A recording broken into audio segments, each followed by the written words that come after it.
18 से ही civil services की तैयारी में लगातार लगा हुआ हूँ। आपके पास तो एक प्रोफेशनल डिग्री है लॉ की, वो भी बहुत ही एक बढ़िया रहती है डिग्री, तो आप लॉयर बनने का नहीं सोचा आपने?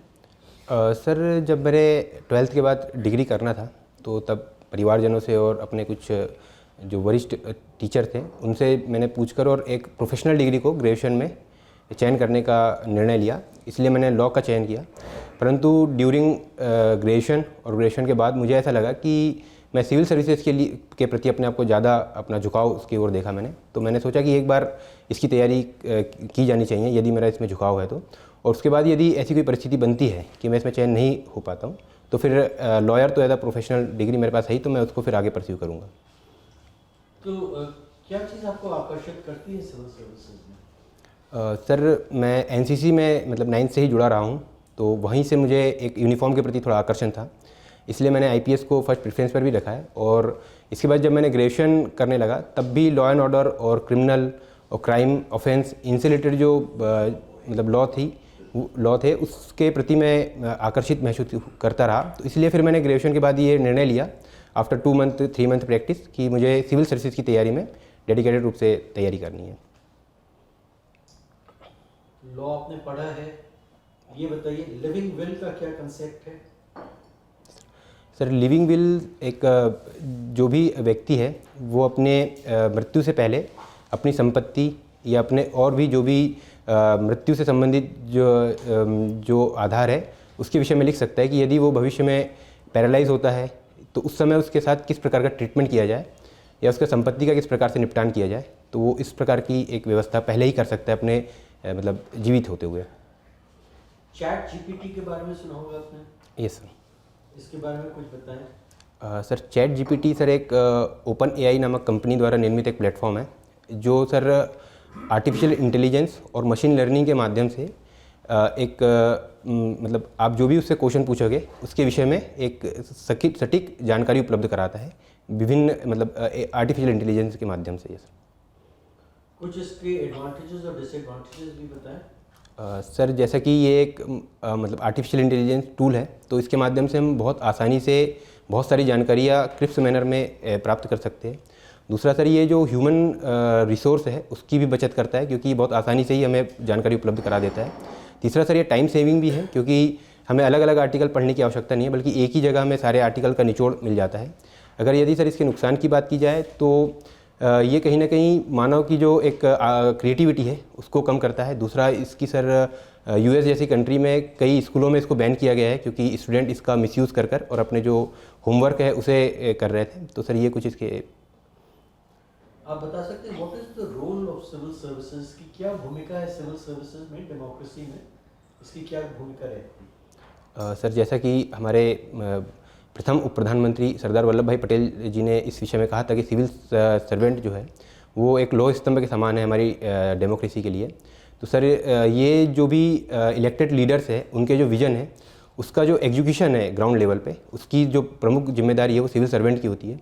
दूसरा सर ये जो कॉमन पीपल है और जो इलेक्टेड रिप्रेजेंटेटिव है उनके बीच के कड़ी के रूप में भी काम करते हैं। तीसरा सर ये एक एक्सपर्ट एडवाइस के रूप में भी हमारे जो डेमोक्रेटिक लीडर है उनको एक एक्सपर्ट एडवाइस भी प्रदान करते हैं। तो सर इस रूप में बहुत महत्वपूर्ण है मुझे लगता है। एक फाइनल क्वेश्चन, आजकल बात हो रही है साइमल्टेनियस इलेक्शंस की, इस पर आपके क्या विचार है? ये सर विधि आयोग, नीति आयोग और स्वयं प्रधानमंत्री जी ने एक साथ इलेक्शन की बात को सामने रखा है। सर इसके कुछ इसको मतलब किए जाने के पूर्व हमें कुछ बातें ध्यान में रखनी होगी। जैसे सर भारत एक बहुत 140 करोड़ आबादी का देश है, यहाँ पर स्टेट और पार्लियामेंट के इलेक्शन एक साथ करवाया जाना एक बहुत ही चुनौतीपूर्ण विषय है। तो इसमें सर कुछ चीज़ों का ध्यान रखा जाना चाहिए कि मतलब पहले हम जो संविधान संशोधन है क्योंकि हर 5 वर्षों में विधानसभा और लोकसभा के इलेक्शन कराया जाना एक अनिवार्यता है और यदि ये भंग होते हैं बीच में तो मध्यावधि चुनाव का भी 6 महीने में प्रोविज़न है। तो सबसे पहले तो सर हमें संविधान संशोधन की व्यवस्था करनी होगी। दूसरा सर हमें इलेक्शन कमीशन को इतना मजबूत बनाना होगा कि वो इतनी मशीनरी कलेक्ट कर पाए कि वो इतने बड़े देश में एक साथ इलेक्शन करवा पाए, क्योंकि अभी जैसे लोकसभा इलेक्शन भी होते हैं तो वो 2 से 3 महीने उसको लग जाते हैं। तीसरा सर कुछ इंटरनल सिक्योरिटी चैलेंजेस भी है, जैसे नक्सल इलाके है या फिर नॉर्थ ईस्ट में उग्रवादी कुछ क्षेत्र है या जम्मू कश्मीर का कुछ इलाका है, वहाँ पर इलेक्शन कराने के लिए हमें एक्स्ट्रा मैन पावर की ज़रूरत होती है। तो इन सभी बातों को ध्यान में रखते हुए और एक जो स्टेट पार्टीज़ के कुछ कंसर्न है इसको लेकर कि इसमें नेशनल इशूज़ हावी हो जाएंगे, तो इन सब बातों को ध्यान में रखते हुए फिर हमें एक वन नेशन वन इलेक्शन की ओर बढ़ना चाहिए। और निश्चित रूप से एक बहुत अच्छा आइडिया है, परंतु इसे इम्प्लीमेंट करने से पहले हमें कुछ संवैधानिक और जो व्यवहारिक चैलेंजेस हैं उसका समाधान करना आवश्यक होगा। धन्यवाद। Thank you sir. Okay, Shubham Raghuvanshi, जी सर। आप आते हैं बैतूल से। जी सर। बैतूल में जनजातीय क्षेत्र भी हैं। जी सर। वहाँ पे गोंड और कोरकू, जी सर। ये दो प्रमुख जनजातियाँ हैं। दोनों में भिन्नता क्या है? सर मतलब मैं गोंड जनजाति के ज़्यादा संपर्क में रहा हूँ, क्योंकि मेरे गांव में भी गोंड जनजाति है। कोरकू से मुझे मतलब मेरा संपर्क उतना थोड़ा कम रहा है। फिर भी यदि उनमें कुछ मेन डिफरेंसेस देखा जाए तो सर गोंड जनजाति जो है वो जो द्रविडियन एक उनका जो मतलब कहना चाहिए मानवीय आकार की है, तो वो उस तरह की कुछ द्रविडियन आकार की है। और उनकी जो भाषा है वो भी द्रविड़ भाषा से अधिक संपर्क है। जबकि जो कोरकू जनजाति उनकी भाषा जो उत्तर भारतीय भाषाएँ है, आर्य भाषा है, उससे अधिक थोड़ा सिमिलरिटी खाती है।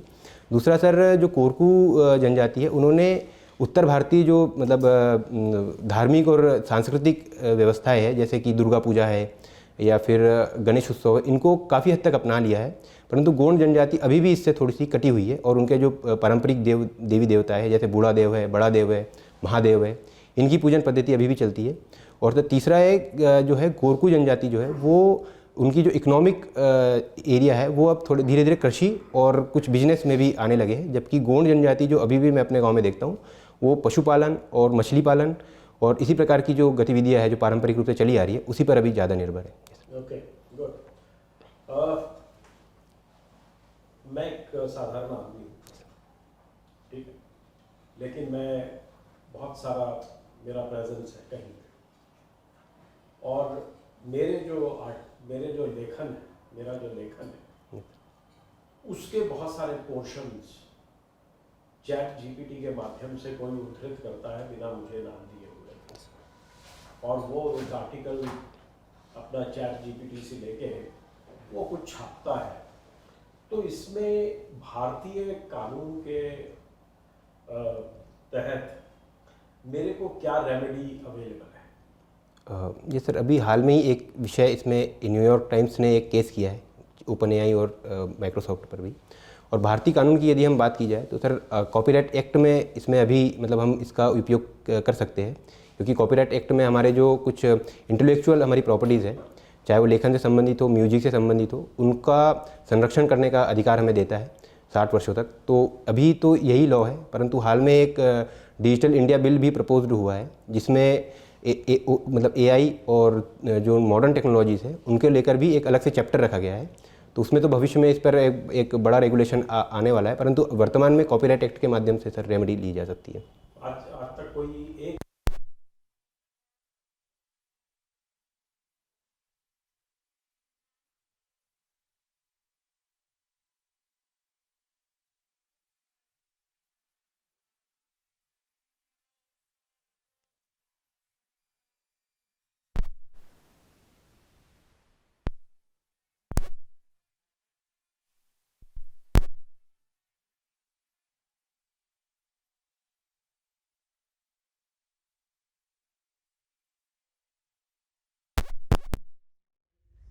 सर मतलब वो चैट जीपीटी से संबंधित नहीं था, परंतु वो कुछ इसी प्रकार का इंटरनेट चैट जीपीटी से संबंधित अभी कोई जजमेंट नहीं, चैट जीपीटी से संबंधित किसी कोर्ट की कोई जजमेंट नहीं है हिंदुस्तान में। दूसरा ये कि मैं अपना चैट जीपीटी और डीप फेक से मेरा एक वीडियो है, मैं उसमें मेरा चेहरा बदल कर कोई और चेहरा लगा के और एक बड़ी भद्दी सी बातें बाकी मेरे पहचानते हुए भी ये सोमेश गोयल उसमें की जाती है। तो मुझे भारतीय जो कानून है, क्रिमिनल लॉज है, उनमें कोई मुझे संरक्षण प्राप्त है? ये सर आईटी अधिनियम 2000 के तहत अगर आप सुन नहीं रहे थे मेरी बात? मेरा लॉ ग्रेजुएट, मैंने ये कहा कि भारतीय क्रिमिनल लॉज, जब हम क्रिमिनल लॉज की करते हैं बात तो कौन से हैं? सर आईपीसी, सीआरपीसी और एविडेंस। तो मैंने सिर्फ ये सवाल किया इसमें मुझे कोई संरक्षण अवेलेबल है? सर मैं आईपीसी में एग्जैक्ट सेक्शन याद नहीं कर पा रहा हूँ, परंतु सर मैं अभी इसके बारे में तो आप ये आपका जवाब ये नहीं होना चाहिए था लॉ ग्रेजुएट के होते हुए कि क्रिमिनल लॉज की बजाय जो स्पेशल लॉज है, yes IT act is a special law, yes right, उसमें मुझे कोई संरक्षण प्राप्त है? Yes sir. आईटी एक्ट में सर पर्सोनेशन को लेकर एक सेक्शन है 67, हम्म, उसमें यदि कोई बिना पूछे मतलब किसी का पर्सोनेशन करता है, चाहे वो डिजिटल सिग्नेचर के माध्यम से हो या इस तरह से किसी भी तरीके से, सर इसके लिए सजा का प्रावधान मतलब आईटी एक्ट में किया गया है। प्राइवेसी एक बहुत बड़ा इशू है, राइट, प्राइवेसी को लेके बहुत सारे डिबेट्स भी हुई, चाहे पेगासस सॉफ्टवेयर को लेके था या दूसरा था, या फिर ओल्ड टेलीग्राफ एक्ट में जो सर्वेलेंस किया जाता था। तो अभी जो नए एक्ट आए हैं, दो ऐसे एक्ट आए हैं जो अभी भी हमारी प्राइवेसी को इम्पेंज करते हैं, उसको प्रभावित करते हैं। और दो नए एक्ट पार्लियामेंट ने जो पास किए हैं, प्रेसिडेंशियल असेंट उनको मिल चुका है, वो कौन कौन से? सर ऐसे तो मैं किसी एक्ट में डायरेक्ट प्राइवेसी के उल्लंघन को नहीं देख पा रहा हूँ, क्योंकि जहाँ भी सरकार ने प्राइवेसी के उल्लंघन की बात की वहाँ पर भारत की राष्ट्रीय एकता, अखंडता और व्यापक संप्रभुता के जो विषय है उसके मद्देनजर ही किसी भी व्यक्ति की प्राइवेसी को ब्रीच किया जा सकता है। जबकि सरकार ने ही जो digital personal data protection act लाया है, तो इसमें प्राइवेसी को सुरक्षित करने का भी प्रावधान किया है। अभी जो दो एक्ट पास हुए हैं उनमें प्राइवेसी को नियंत्रित करते हुए भारत सरकार कुछ कर सकती है। वो कौन से दो एक्ट हैं जो पास हुए पार्लियामेंट से? सर मैं अगर क्रिमिनल लॉ मान करना चाहूँ तो हाँ बताइए आप। सर मैं मतलब उसके लिए अगर इंडियन टेलीकम्युनिकेशंस एक्ट ऑफ 2023 और इंडियन पोस्टल एक्ट ऑफ 2023। अच्छा, पोस्टल एक्ट में क्या व्यवस्था है आपको ज्ञान है? सर मैं अभी गो थ्रू नहीं हूँ। ओके, कर लीजिएगा। मेरा लास्ट, टेररिज्म की व्याख्या यूएपीए में थी, तो भारतीय अभी जो बीएनएस बनाया है इन्होंने, भारतीय न्याय संहिता, उसमें उसका प्रावधान करने की क्या आवश्यकता है? सर जैसे कि हमारे गृह मंत्री जी ने लोकसभा में इस पर एक बयान दिया कि जो यूएपीए है वो एक स्पेशल एक्ट है। तो बहुत जगह ऐसा होता है कि आतंकवादी कृत्य होने के बावजूद उस पर यूएपीए नहीं लगाया जाता है। तो अब यदि ये व्याख्या आईपीसी में रहेगी, मतलब जो नई भारतीय न्याय संहिता में रहेगी, तो ये कहीं ना कहीं कंपलसरी हो जाएगा इस प्रकार के कृत्यों में आतंकवादी जो धारा है उसको लगाना, इसलिए उसको इसमें शामिल किया। उसमें कौन सी ऐसी तीन चीजें हैं जिनको टेररिज्म के दायरे में रखा गया है? सर एक तो इसमें सर आर्थिक रूप से अगर आर्थिक संप्रभुता को कोई अगर नुकसान पहुंचा रहा है तो उसे, दूसरा सर डायनामिक जैसे विस्फोटक पदार्थों के माध्यम से यदि कोई जनता में भय व्यक्त करना चाहता है तो उसको भी इसमें रखा गया है। तीसरा सर यदि कोई विदेशी जो हमारे मित्र राष्ट्र है उसके प्रति भय उत्पन्न करने के लिए अगर कोई हिंसक गतिविधि कर रहा है तो उसे भी इसमें सम्मिलित किया। शुभम, आप यूएपीए के प्रोविजंस को कोट कर रहे हैं, आपने भारतीय न्याय संहिता का ज्ञान नहीं है, उसमें क्या लिखा है सॉरी सर यदि उसको आप थोड़ा गहनता से पढ़ें। Thank you.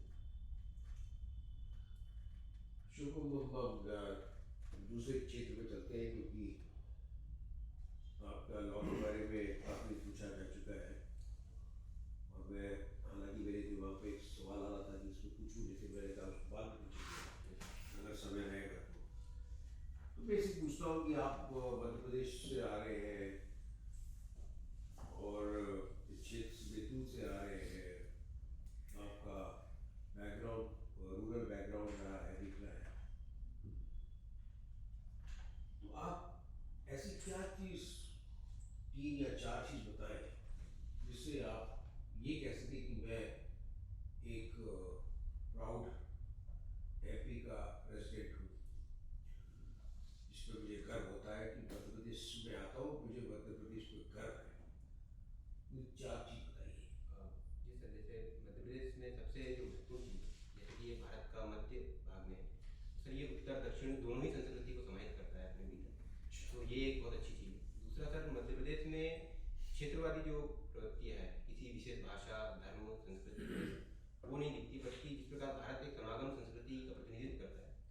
प्रकार मध्य प्रदेश भी एक समागम संस्कृति को सामने रखता है। तीसरा सर, मध्य प्रदेश में जो हमारी आदिम जनजाति है, जिसने मतलब जिसका इतिहास आज से हजारों साल पुराना है, उसको संरक्षित कर अभी तक रखा हुआ है। तो एक ये सर बहुत महत्वपूर्ण चीज़ है। और चौथा सर, मैं कहना चाहूँगा कि मध्य प्रदेश ने डेवलपमेंट के साथ जो वन क्षेत्र है उनके संरक्षण में भी बहुत बेहतर प्रदर्शन किया है। मध्य प्रदेश के 30% से अधिक भूभाग पर वन क्षेत्र अभी भी है। सर ये कुछ ऐसी चीज़ें जो मुझे लगता है कि एक मध्य प्रदेश के निवासी होने के नाते में गौरवान्वित है। बढ़िया। तो इंदौर शहर के बारे में कुछ जानते हैं, कभी गए इंदौर? जी सर। तो इंदौर इस समय क्यों चर्चित है? क्या क्या कारण है कि इंदौर जो है आजकल केंद्र बिंदु बना हुआ है? सर इंदौर में सर सबसे महत्वपूर्ण जो चर्चा का विषय रहा है सर, वो उसकी स्वच्छता को लेकर रहा है। लगातार 6 बार से वो स्वच्छता में प्रथम पुरस्कार उसने प्राप्त किया है। दूसरा सर, इंदौर ने अभी जो संपूर्ण स्वच्छता संबंधी जो भी गार्बेज था उसका पूर्ण निपटान की भी दिशा में एक कदम बढ़ाया है और वहाँ पर भारत का पहला बायो सीएनजी प्लांट भी लगाया गया है। तो एक ये महत्वपूर्ण है। तीसरा सर, इंदौर धीरे धीरे आईटी हब भी बनते जा रहा है। अभी जो इन्वेस्टर समिट हुई थी उसमें लगभग 15.92 लाख करोड़ रुपए के इन्वेस्टमेंट की घोषणा हुई है और उसमें से बहुत बड़ा एक जो चंक है वो इंदौर के लिए आया है। तो सर ये कुछ महत्वपूर्ण चीज़ें हैं जो मैं सोच पा तो इंदौर में महाराष्ट्र की कुछ सभ्यता का कुछ असर वहाँ ऊपर छाई दिखती है? ये सर, जैसे कि इंदौर पर होलकर वंश का शासन रहा है, जो मराठा मतलब राजवंश से संबंधित रहे। तो इंदौर की जो संस्कृति है वो कहीं वो मतलब मध्य प्रदेश की जो मालवा संस्कृति है और जो होलकर ने जो एक मराठी संस्कृति लाई थी उसका समामेलन हमें इंदौर में देखने को मिलता है। और वो किस रूप में मिलता है? सर जैसे उदाहरण दीजिए, कोई त्योहार बताइए। सर जैसे वहाँ पे जो मार्च एक नृत्य होता है उस पर थोड़ा प्रभाव दिखता है। इसके अलावा सर वहाँ के जो खाद्य पदार्थ हैं उसमें भी मतलब मराठी कल्चर का थोड़ा सा प्रभाव दिखता है। और तीसरा सर, एक जो वहाँ की वेशभूषा है उसमें भी जो मराठा एक वेशभूषा पेशवा से संबंधित जो वेशभूषा थी वो भी हमें इंदौर में पारंपरिक जो लोग हैं उसमें मतलब धोती कुर्ता बहुत आसानी से देख सकते हैं। जो अब जरा बात करते हैं, जरा विषय को थोड़ा आगे ले चलते हैं। विदेश व्यापार नीति जो अभी 2023 में अनाउंस हुई थी उसके बारे में कुछ जानकारी है आपको? कोई पढ़ा है? Yes sir. बताइए, क्या उसकी 3-4 सैलिएंट फीचर्स क्या है? सर इसमें सबसे महत्वपूर्ण जो बात रखी है वो भारत के निर्यात को $1 ट्रिलियन तक लेके जाना है।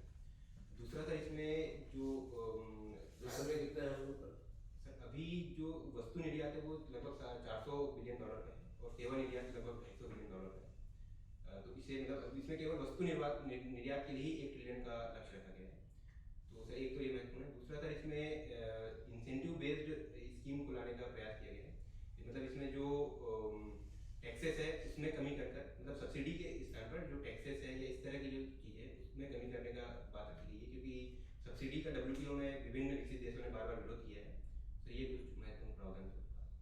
आप कुछ ज्ञात है कि इसके बारे में संदर्भ में कुछ शहरों को विकसित करने के लिए, एक्सपोर्ट करने के लिए उन्होंने कोई नीति बनाई है इसी पॉलिसी के तहत? सर मैं अभी अवेयर हूँ इसके विषय में। अच्छा, मेरा आखिरी सवाल, इंडो श्रीलंका रिलेशंस खट्टे मीठे रहे हम लोग के। आज की तारीख में अगर मैं आपको असेसमेंट करने को कहूँ तो आप इसके बारे में क्या कहेंगे? सर आज भारत के संदर्भ में तो वर्तमान में भारत और श्रीलंका के संबंध बहुत मधुर है। मतलब अभी जो स्थिति है, क्योंकि जैसे मतलब श्रीलंकाई राष्ट्रपति प्रमुख है वो भी भारत के दौरे पर आए हैं और चाहे वो भारत का इन्वेस्टमेंट से रिलेटेड इशू हो या फिर जो तमिल इशू एक भारत का मतलब कॉज ऑफ कंसर्न रहता है उसका इशू है, तो श्रीलंकन सरकार ने इस पर भारत के जो मत है उसको संज्ञान में लिया है। दूसरी ओर जो भारत के कुछ कंसर्न है श्रीलंका के साथ, जैसे कि चाइनीज एनवायरमेंट जो खासकर जो मिलिट्री सबमरीन का बार बार आना हो रहा था, तो उस पर भी श्रीलंका ने भारत को आश्वस्त किया है कि कोई भी ऐसी गतिविधि श्रीलंका की भूमि पर वो नहीं संचालित होने देंगे जो भारत के हितों के विरुद्ध होगी। तीसरा सर, अभी भारत और श्रीलंका के बीच में जो ट्रेड है उसके विषय में भी व्यापक चर्चा की गई है। चौथा सर, भारत ने श्रीलंका को $2 बिलियन से अधिक की उसके इकोनॉमिक जो फॉलोआउट हुआ था अभी 1 वर्ष पहले उसमें मदद की है, तो इसका भी श्रीलंका ने संज्ञान लिया है। और अभी मुझे लगता है कि आने वाले वर्षों में भारत श्रीलंका की जो टाइज है वो और डीप होगी। जैसे कि अभी कोलंबो डायरेक्ट में हमारे national security adviser Ajit Doval ji ने भी इस बात को कहा। आपकी हॉबी संबंधित एक ही सवाल है, आप आपने डाला हुआ है प्लेइंग माउथ ऑर्गन। तो माउथ ऑर्गन एक इंस्ट्रूमेंट है, बांसुरी भी एक इंस्ट्रूमेंट है, और सैक्सोफोन भी एक इंस्ट्रूमेंट है जिसमें आपने सांसों द्वारा ध्वनि आप पैदा करते हैं। तो इन तीनों यंत्रों में क्या प्रिंसिपल लगता है और इसमें अंतर क्या है? सर, मैंने माउथ ऑर्गन के अलावा ये दोनों ही वाद्य यंत्र बजाए नहीं, तो मैं एग्जैक्टली तो मतलब नहीं ये बता सकता। पर जो प्रिंसिपल की बात है तो सर इसमें जो हम उसमें जो रीड प्लेट होती है जैसे माउथ ऑर्गन में, तो उसमें जब हम हर रीड प्लेट पे एक ध्वनि होती है, मतलब उसमें हमारी केवल सांसों का महत्व होता है, जबकि जो ध्वनि है वो उस रीड प्लेट के माध्यम से उत्पन्न होती है माउथ ऑर्गन में। तो वो पर्टिकुलर होल में यदि आप एक मतलब पर्टिकुलर फूंक मारते हैं या शक करते हैं तो उसके माध्यम से ध्वनि उत्पन्न होती है। सर ये माउथ ऑर्गन का माउथ ऑर्गन में शक करने में भी ध्वनि Yes. निकलती है, हाँ? जबकि दूसरे ऑर्गन में शक करने में ध्वनि नहीं Yes. निकलती। चलिए anyway, pass on to thank you. Arvind. Yes, आपने ग्रेजुएशन जिस यूनिवर्सिटी से किया है वो किसके नाम से है? सर श्री बरकतुल्ला जी से। थोड़ा सा उनके बारे में बताइए। सर बरकतुल्ला जी भारत के एक स्वतंत्रता संग्राम सेनानी थे। इन्होंने सर भारत की प्रथम एक्साइल गवर्नमेंट अफगानिस्तान में स्थापित की थी, जिसके ये प्रधानमंत्री भी थे। इसके अलावा सर इन्होंने यूरोप में भी भारत की स्वतंत्रता संबंधित कुछ गतिविधियाँ संचालित की थी। कुछ न्यूज़पेपर भी इन्होंने वहाँ से मतलब प्रतिदिन जारी किए थे। तो सर ये मतलब भारत की स्वतंत्रता संग्राम को विदेशी धरती पर मजबूत बनाने में इनका बहुत महत्वपूर्ण योगदान रहा है। जिस गवर्नमेंट इन एग्जाइल के ये प्रधानमंत्री थे उसमें राष्ट्रपति कौन थे? श्री सर राजा महेंद्र सिंह जी उसके राष्ट्रपति। वो भी मध्य प्रदेश के थे। सर मैं अभी याद नहीं करता, मतलब जहाँ तक मुझे याद है सर वो छत्तीसगढ़ से संबंधित थे, तो मुझे कंफर्म नहीं है सर इसको। लॉ में एक ऑप्शन आपके पास जुडिशियल सर्विसेज का भी होता है। Yes. वो नेचुरल एक प्रोग्रेशन होता, Yes. उस तरफ आपने क्यों नहीं विचार किया? सर निश्चित रूप से जुडिशियल सर्विस तो मेरे लिए एक ऑप्शन थी, परंतु जैसे कि मैंने कहा कि मैं एनसीसी में था तो वहाँ से एक थोड़ा यूनिफॉर्म के प्रति लगाव था। बाद में जब मैं ग्रेजुएशन में भी था तब भी मेरा जो मतलब लॉ के जो पुलिसिंग से संबंधित प्रोविजन है और पुलिसिंग से संबंधित जो कार्य है उसमें मैं अपने आप को ज़्यादा झुकाव अपने आप का पाता था। उसके बाद जब बाद में मेरे पास ये ऑप्शन था कि मैं जुडिशियल सर्विस में जाऊँ या फिर आईपीएस मतलब सिविल सर्विसेज के लिए ऑप्ट करूँ, तो मैंने एक मतलब जो मेरी अंदर से मुझे ऐसा लगा कि मुझे सिविल सर्विसेज के लिए एक बार मुझे अपने आप को चांस देना चाहिए, क्योंकि जुडिशियल लॉ तो मैं करके किया हुआ हूँ, भविष्य में भी इसके लिए मैं जा सकता हूँ। आरटीआई से आप क्या समझते हैं? Sir right to information act sir 2005 में भारत सरकार द्वारा पारित किया गया एक अधिनियम है। इसके माध्यम से सर हर नागरिक को भारत सरकार से संबंधित या राज्य सरकार से संबंधित जो भी जानकारी है जिसे वो मतलब पाना चाहता है, तो सर वो एक आरटीआई के माध्यम से 30 दिनों के भीतर ऐसी जानकारी प्राप्त कर सकता है, जिससे सर शासन में शुचिता, पारदर्शिता और अधिकारियों की अकाउंटेबिलिटी ये तीनों ही फिक्स की जा सकती है। एक ये रिसेंटली इलेक्टोरल बॉन्ड्स का काफ़ी चर्चा हो रही है, तो इसके बारे में ये कहा जा रहा है कि आरटीआई में कोई इंफॉर्मेशन आप नहीं ले सकते, तो आपके विचार से ये सही है? सर इस पर अभी अभी सुप्रीम कोर्ट में जहाँ तक मुझे संज्ञान में एक बात लंबित है, तो सर अभी जैसे कि ये जो मामला है कि बॉन्ड जो इलेक्टोरल बॉन्ड है इस पर मतलब आरटीआई के दायरे में आना चाहिए नहीं आना चाहिए, सर अभी सरकार का इस पर स्पष्ट मत है कि कोई भी व्यक्ति जो मतलब किसी को बिना बताए किसी पार्टी को चंदा दे रहा है तो उसे उसकी आइडेंटिटी जो है जो कि वो बैंक के पास होती है उसको हम रिवील नहीं करना चाहिए, क्योंकि उससे अगर उसने जिस पॉलिटिकल पार्टी को चंदा दिया है वो फिर अगर सरकार में नहीं आती है या दूसरी पॉलिटिकल पार्टी आ जाती है तो उस पर कहीं ना कहीं प्रेशर बनाया जा सकता है। तो इसमें सर प्राइवेसी का थोड़ा इशू है, परंतु फिर भी मुझे लगता है कि जो इलेक्टोरल मतलब ट्रांसपेरेंसी है उसको सुनिश्चित किया जाना आवश्यक है, और यदि इस प्रकार की जो चंदे की पारदर्शिता रहेगी तो पॉलिटिकल पार्टीज की जवाबदेहिता भी आसानी से तय की जा सकती है, तो इस पर निश्चित रूप से संज्ञान लिया जाना चाहिए।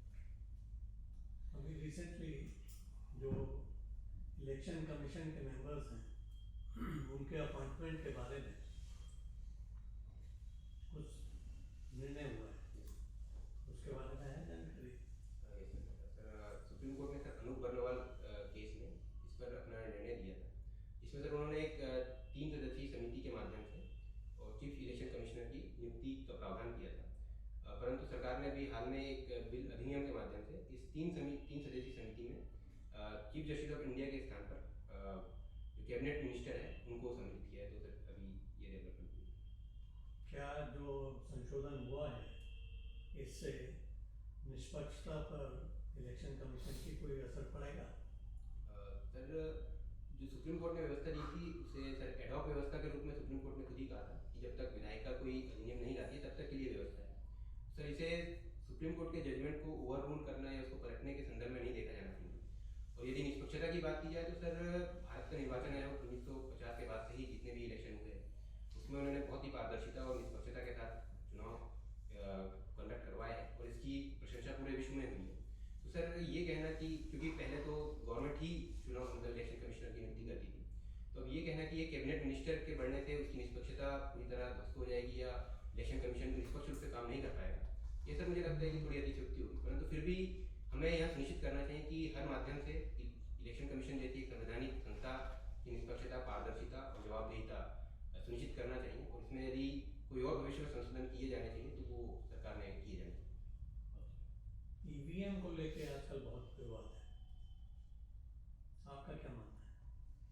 सर ईवीएम को लेकर सुप्रीम कोर्ट मतलब election commission of India ballot paper से इलेक्शन ज़्यादा बेहतर होगा या ईवीएम का सिस्टम उचित